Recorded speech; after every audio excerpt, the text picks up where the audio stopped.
Ke informasi lainnya, pemirsa, puluhan warga menyerang Mapolres Lumajang karena tak terima salah seorang terduga pelaku pencurian hewan meninggal tak wajar. Sementara itu, aksi penangkapan pencuri motor di kota Tangerang, Banten diwarnai kejar-kejaran dengan polisi.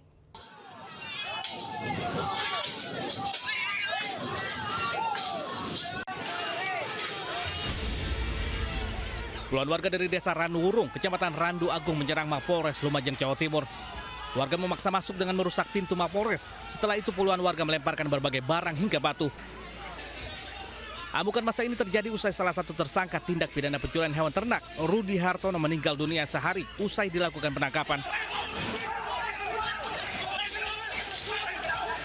Keluarga dan kerabat tersangka tidak terima atas tewasnya korban dan meminta kasus ini ditindaklanjuti dengan autopsi jenazah Rudi Hartono. Pihak keluarga mengaku menemukan sejumlah luka tembak di bagian kaki serta luka memar di sejumlah bagian tubuh. Ditangkapnya kemarin jam 5 sore. Ditangkap di mana? Di rumah sendiri. Jadi bukan di pasar ya? Bukan di pasar, Pak. Nah, itu terus tertembak liga. Di kakinya ditembak liga, terus badan semua memar-memar, Pak. Memar-memar badan semua, Pak. Bukan untuk apa, otopsi ya? Otopsi, Pak. Yang nggak terima, Pak, harus polda ini, Pak. Tadi pagi itu mengeluh mual, dilakukan penanganan oleh penjaga tahanan, terus dia dikasih makan dan rasa mualnya hilang. Tetapi tadi jam 15.00 mengeluh sakit lagi, terus dibawa ke rumah sakit Bayangkara. Akibat kerusuhan ini sejumlah bangunan Mako Polres mengalami kerusakan. Sementara polisi mengamankan 18 orang yang diduga terlibat dalam penyerangan. Dari Lumajang, Jawa Timur, Yayan Nugroho News melaporkan.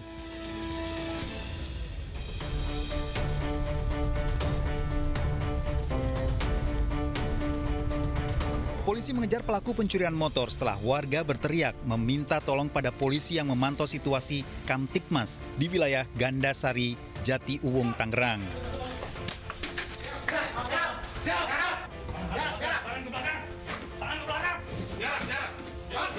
Pelaku melarikan diri, polisi memberikan peringatan.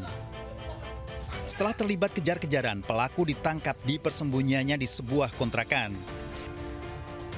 Dua pelaku dibawa ke Polsek Jati Uwung beserta barang bukti sepeda motor. Polisi menyita barang bukti 3 set kunci letter T, 3 anak kunci, serta sepeda motor hasil curian. Dari Tangerang, Banten, Sukron iNews melaporkan. Berdalih terdesak kebutuhan biaya operasi ibunya, mantan karyawan mencuri uang di brankas restoran cepat saji di stasiun kereta cepat Wush Halim, Jakarta Timur. Sementara itu, aksi kawanan pencuri bermobil bergaya necis menggemparkan warga Pangandaran, Jawa Barat.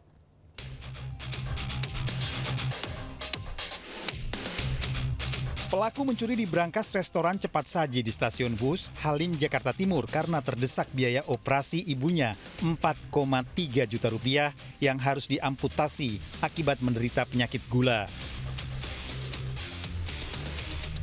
Pelaku tak memiliki uang untuk biaya operasi setelah dipecat dari restoran. Berbekal kunci cadangan dan nomor kombinasi brankas masa menjabat sebagai supervisor di restoran, pelaku dengan leluasa masuk dan membuka brankas berisi uang hasil penjualan restoran. Pelaku ditangkap polisi tanpa perlawanan. Pelaku berhasil membuka pintu restoran dengan menggunakan kunci cadangan yang masih dipegang saat ia masih bekerja. Ia juga mengaku berhasil membuka brankas dengan mudah karena kode brankas yang masih sama dengan badannya. Tersangka terancam hukuman 5 tahun penjara. Dari Jakarta, Rizky Falupi, iNews melaporkan.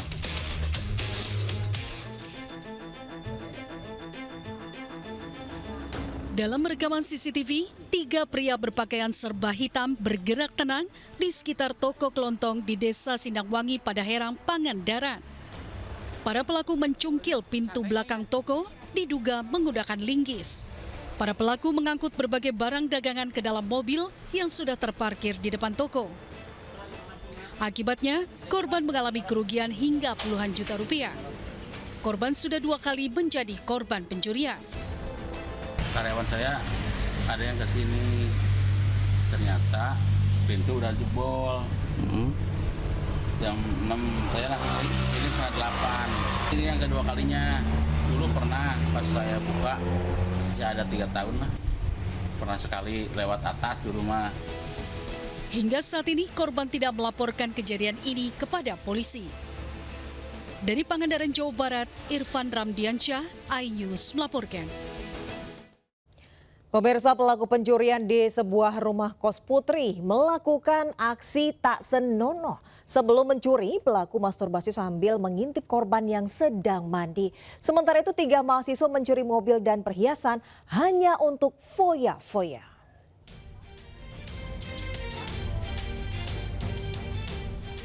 Aksi seorang pencuri yang terekam kamera CCTV di sebuah rumah kos Putri di Jalan Taman Karya, Kota Pekanbaru sempat viral di media sosial. Sebelum mencuri, pelaku terlihat mengintip wanita yang sedang mandi sambil melakukan masturbasi di depan kamar kos. Pelaku ditangkap polisi di tempat parkiran minimarket di Jalan Sudirman, Pekanbaru. Pelaku sudah 2 kali melakukan aksi pencurian di Jalan Perwira dan di Jalan Taman Karya Pekanbaru. Barang yang dicuri 1 buah tabung gas, dompet, dan 1 unit handphone. Pencurian, ya pelaku ini pada saat dia melakukan pencurian dia melakukan perbuatan yang tidak senonoh. Selain itu juga dia bukan hanya 1. Ada TKP lain yaitu di Jalan Perwira, 1 di kos wanita. Tersangka terancam hukuman 5 tahun penjara. Dari Pekanbaru Riau, Indra Yose Rizal melaporkan.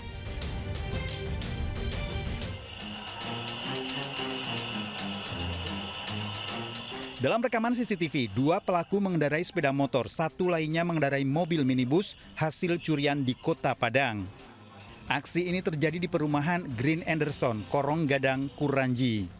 Tak hanya mobil, para pelaku juga menggasak sejumlah perhiasan milik korban.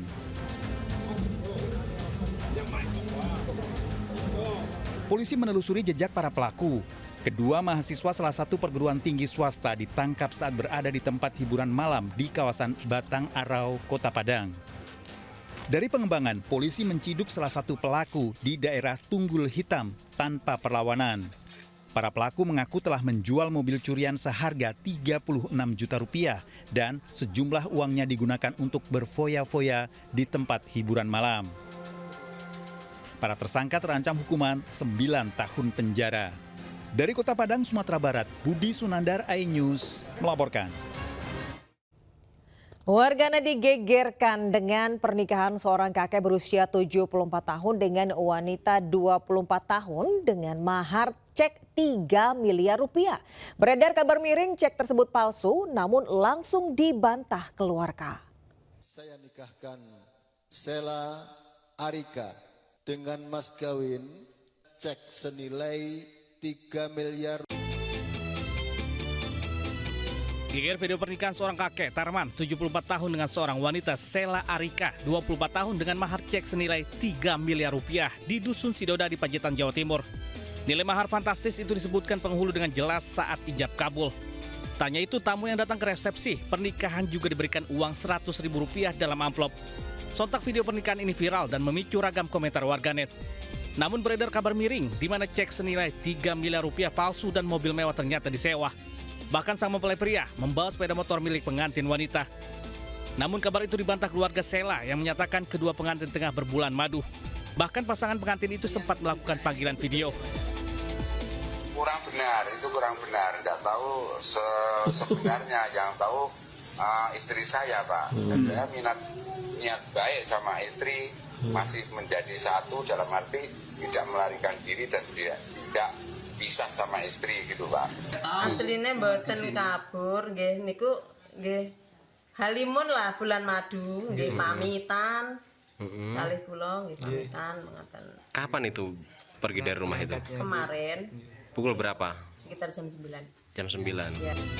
Kabar pengantin kabur dan cek kosong membuat pasangan pengantin ini resah. Keduanya menunjuk kuasa hukum bahkan akan memproses hukum warga yang menyebar berita hoax. Dari Pacitan, Jawa Timur, Ahmad Subeki, iNews melaporkan. Pemirsa, bulan madu sepasang suami istri berujung maut. Pengantin baru itu diduga keracunan gas pemanas air di kamar mandi.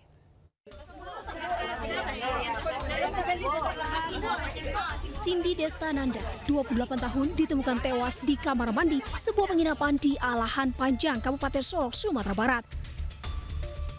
Peristiwa ini terjadi saat korban bulan madu bersama suaminya, Gilang Kurniawan, 28 tahun.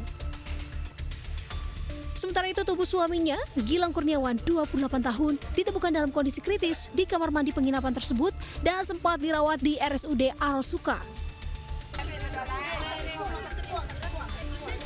Jenazah Cindy langsung dibawa ke rumah duka di daerah Koto Lalang, Kecamatan Lubuk Kilangan untuk dimakamkan. Untuk sementara, diduga korban tewas karena keracunan gas dari pemanas air di kamar mandi. Dari Kabupaten Solok, Sumatera Barat, Budi Sunandar melaporkan. Ya, informasi tadi sekaligus mengakhiri Lintasan News siang hari ini. Dan pemirsa, berita-berita tadi juga dapat Anda baca selengkapnya melalui portal okezone.com. Saya Deswita Bionda undur diri, terima kasih. Sampai jumpa. Wassalamualaikum warahmatullahi wabarakatuh.